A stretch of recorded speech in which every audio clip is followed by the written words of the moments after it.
अस्सलाम वालेकुम, welcome to PF academy.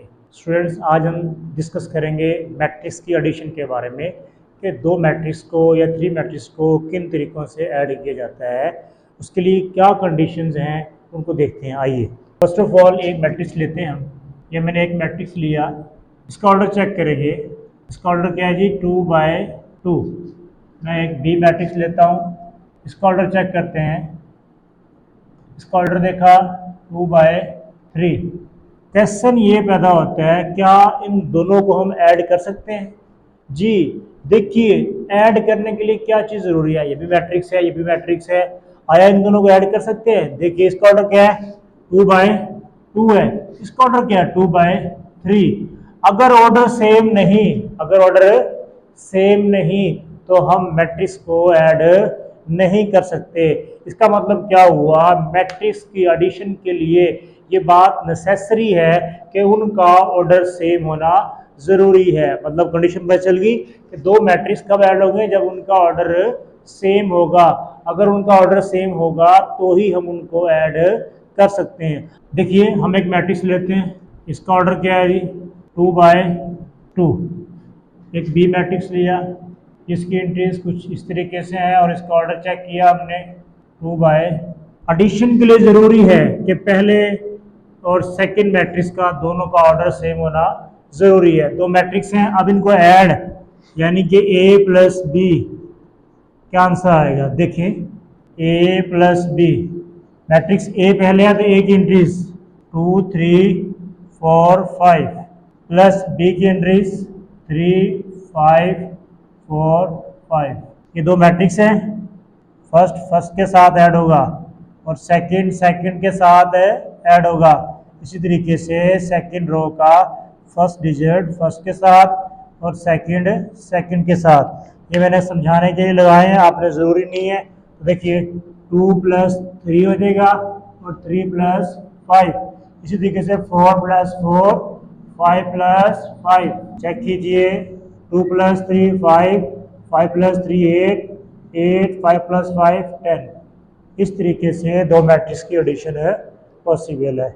ठीक है, आइए बुक के क्वेश्चन देखते हैं। आप जी, हमारे पास एक्सरसाइज 1.3 है जिसमें लिखा हुआ है which of the following matrices are conformable for addition.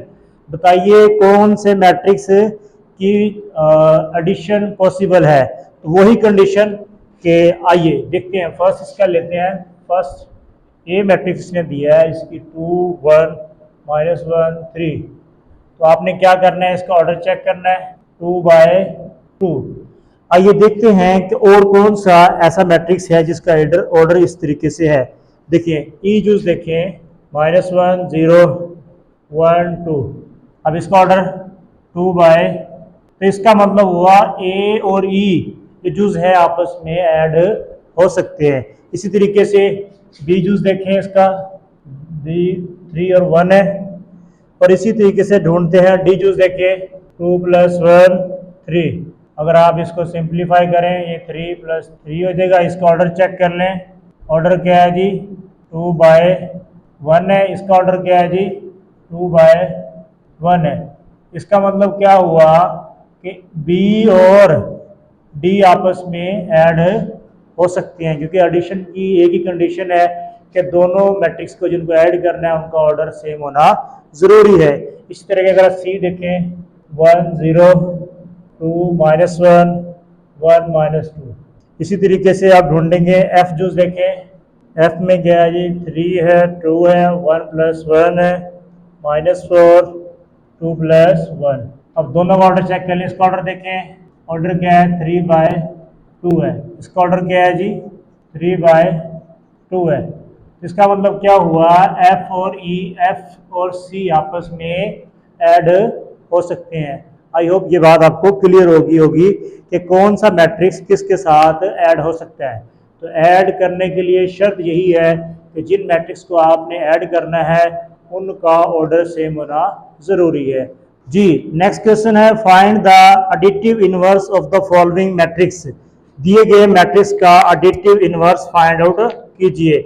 हमारे पास ए मैट्रिक्स है जिसमें एंट्रीज 2 4 -2 और 1 है।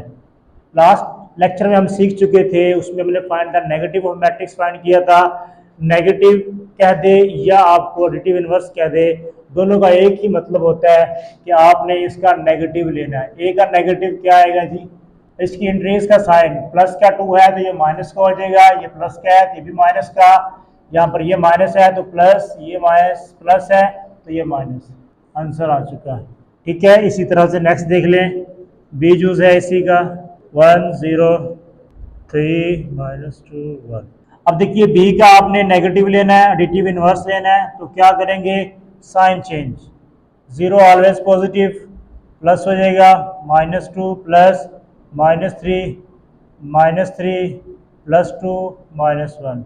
इस तरीके से बी का हमने एडिटिव इनवर्स ले लिया। इसी तरीके से सी देखें, जो इसी का सी जो उसमें है जी सी का एडिटिव इनवर्स लेना है, -c हो जाएगा और साइन चेंज, नेगेटिव है तो प्लस, प्लस है तो नेगेटिव। इसी तरीके से डी जूस देख लें, 1 0 -3 -2 2 1। हमारे पास डी है, डी का एडिटिव इनवर्स लेना है आपने, नेगेटिव ऑफ डी क्या करेंगे, साइन चेंज। क्लियर। इसी तरीके से अगर आप इसका ई जूस देखें, ई जूस में क्या लेना है जी, नेगेटिव ऑफ ई, देखिए -0 0 और ई। क्लियर। इसी तरीके से एफ जूस देखें आप, क्लियर।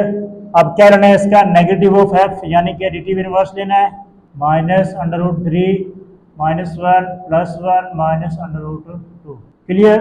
इस तरीके से ये हमारा क्वेश्चन मुकम्मल होता है। अब आपको कोई भी मैट्रिक्स दे दिया जाए जिसका आपने एडिटिव इनवर्स लेना है तो आप उसका फाइंड आउट कर सकते हैं। एडिटिव इनवर्स में सिंपल सी बात है, आप उस मैट्रिक्स का नेगेटिव फाइंड करते हैं, उसमें जो पॉजिटिव साइन है उसको नेगेटिव कर देंगे, जो नेगेटिव है उनको पॉजिटिव कर देंगे। क्लियर।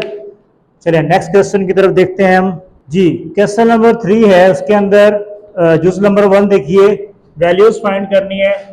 जूस नंबर 1 में दे गया ए प्लस मैट्रिक्स दे गया आपको 1 1 1 1, और इसी तरीके से उसने ए की वैल्यू दी है, हम क्या करेंगे, ए की वैल्यू पुट कर देंगे जो उसने ऊपर दी हुई है हमें, -1 2 2 1 प्लस ये वाला मैट्रिक्स एज इट इज आ जाएगा इधर। इस तरीके से अब इनको ऐड कर लेंगे। ऐड किस तरीके से करते हैं मैंने ये समझाया फर्स्ट के अंदर, ठीक है, सेकंड के अंदर, सेकंड रो से फर्स्ट के साथ, सेकंड साथ। क्लियर। अब देखिए -1 +1 0 3 3 2, ये क्वेश्चन मुकम्मल। इसी तरीके से नेक्स्ट क्वेश्चन देखें, उसने b प्लस कुछ वैल्यूज दी हैं, -2 3, b की वैल्यू आपको देकर गया है, वो आप ऊपर देखें, b की वैल्यू दी हुई है क्वेश्चन के अंदर 1 -1, वो वैल्यू पुट की हमने और इस तरीके से ये वाली वैल्यू एज इट इज आ गई। क्लियर। अब सॉल्व करें। पहले के अंदर 1 प्लस ये -2 है, -1 प्लस 3 जी, सॉल्व कर लें, माइनस प्लस -1 प्लस 3 क्या आ जाएगा, -1 और 2। क्लियर। आगे क्वेश्चन देखें। इसी तरीके से सी यूज है इसी का, सी की वैल्यू आपको देकर गया हुआ है, अगर आप देखें ऊपर वैल्यू है सी की 1 -1 2, ये सी की वैल्यू देकर गया आपको, आपने सी की जगह पुट करनी है और नेक्स्ट मैट्रिक्स आपने एज इट इज लिख देना है। देखिए 1 प्लस -2 है, -1 प्लस 1 प्लस 1 2 प्लस 3। क्लियर। देखिए प्लस क्या है, ये माइनस का 2 -1 0 और ये 5। क्लियर। पहले के अंदर, सेकंड के साथ, थर्ड के साथ। क्लियर बेटा। नेक्स्ट देखें इसी तरीके से डी जूस है इसी का, डी जूस में क्या है जी, डी प्लस 0 1 0 2 0 1, डी की वैल्यू आपको देके गया है, अगर आप ऊपर देखें बुक में डी की वैल्यू है 1 2 3 -1 0 2, ये डी की वैल्यू है बेटा, ये आपको बुक में और पेपर में देकर जाएगा। ठीक है, 1 0 2 0 1। ठीक है, आपने डी की जगह उसकी वैल्यू पुट कर दी। अब इसको ऐड कर लेते हैं, 1 plus 0 2 plus 1 3 plus 0 -1 plus 2 0 plus 0 और 2 + 1। क्लियर।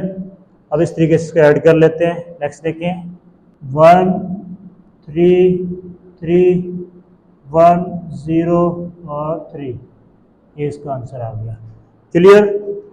आई होप ये बातें आपको समझ आई होंगी जी। नेक्स्ट क्वेश्चन देखें, क्वेश्चन नंबर 5 है इसका। 2a मतलब क्या है, 2a का a की जगह a की वैल्यू जो हमें ऊपर देकर गया है -1 2 2 1, ये क्या हो रहा है साहब, मल्टीपल हो रहा है। 2 1 jar 2, 2 2 jar 4, 2 2 jar 4, 2 1 jar 2। Clear. अब इसी तरीके से -1b, इसको सोल्व करना है। -1b -1 इंटू बी, बी की वैल्यू आपको देकर गया 1 -1, ये बी की वैल्यू है, आप इसे मल्टीपल कर दें। -1 जमा 1। ठीक है। अब उसके बाद देखें आप, क्वेश्चन नंबर 7 है इसका, -2c, ये फाइंड करना है। -2 इंटू सी, क्वेश्चन नंबर 7 दे गया, -2c फाइंड करें। -2c, -2 तो ऐसे ही आ गया, c की वैल्यू पुट कर देंगे। c की वैल्यू क्या, 1 -1 2, अंदर मल्टीप्लाई कीजिए, -2 + 2 -4। क्लियर। अब इसके बाद देखें, क्वेश्चन नंबर 8 है इसका, 3d, ये फाइंड करना है हमने। 3d, 3 और d की वैल्यू हमारे पास क्या है, 1 2 3 -1 0 और 2। इस तरीके से मल्टीपल हो जाएगा। 3 1 jar 3 -1, 3 1 jar 3, 3 2 jar 6, 3 0 0, 3 jar 9, 3 2 jar 6। Clear, ये भी हो गया। अब नेक्स्ट देखें, इसी तरीके से उसने क्वेश्चन दिया है हमें, उसको सॉल्व करते हैं। क्वेश्चन है हमारे पास, क्वेश्चन नंबर 9 है, 3c फाइंड करना है। तो क्या करेंगे, 3c, 3 और c की जगह उसकी वैल्यू पुट करेंगे। देखिए, 3 1 जार 3, 3 3 2 जार 6, ये भी इसका आंसर आ गया।